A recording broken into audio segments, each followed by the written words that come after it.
Well, there's been I mean, APEC's been focused a lot on the role of small and micro-sized businesses, recognizing that the trade opportunities for a lot of these businesses is not going to be to sort of own the entire supply chain. They're not going to be a Microsoft or something. They might grow eventually to be that, but initially they're probably going to be a part of what we call a global value chain. They'll be adding a particular component or service into a larger product. I mean, the obvious example is the mobile phone, the iPhone. I mean, the intellectual property around that comes out of one of APEC's economies. The manufacturing of it happens somewhere else. The componentry is developed in a third economy. The raw materials might be coming from somewhere else that then get turned into those componentries that then get assembled in the IP. So that's what we're talking about when we talk about a global value chain. And obviously there's a distribution element to that as well when it actually gets sent out to the customer.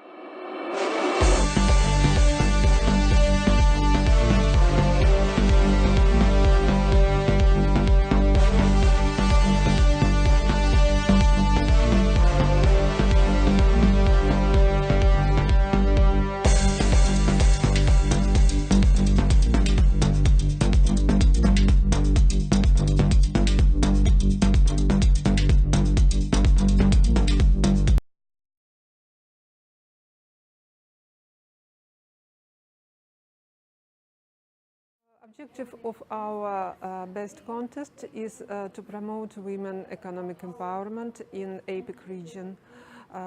We know that MSMEs play a key role in all our economies, and women launch their projects, but they have similar problems.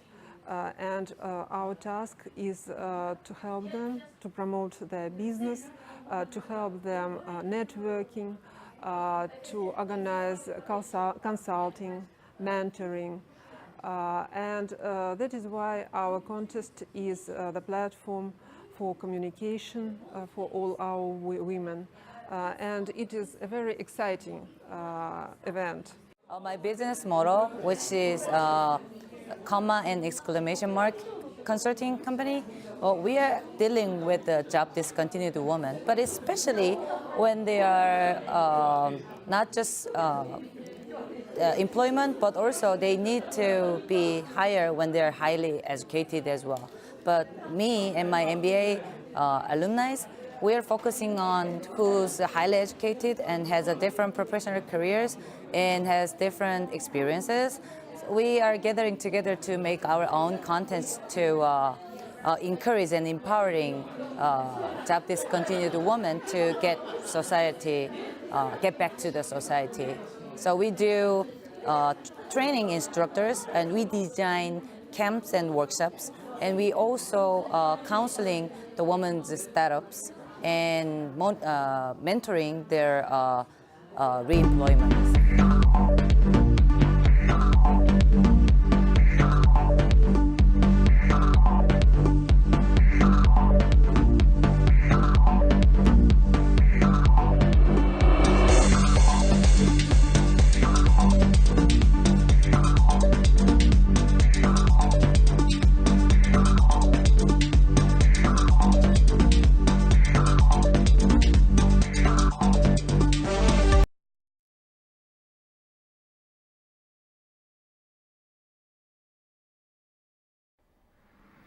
China and Australia have joined hands in fighting corruption. Police from both sides are taking action. They have seized the assets of corrupt Chinese officials in Australia. This is part of China's international campaign, codenamed Operation Fox Hunt. The objective is to bring back all fugitive officials to face justice.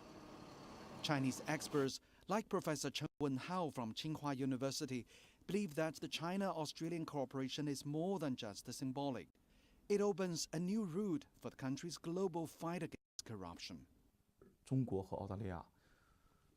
Both countries are signatory states of the UN Anti-Corruption Convention. They have obligation on law enforcement. Although they have no extradition treaty, they can still cooperate within the framework of higher international law.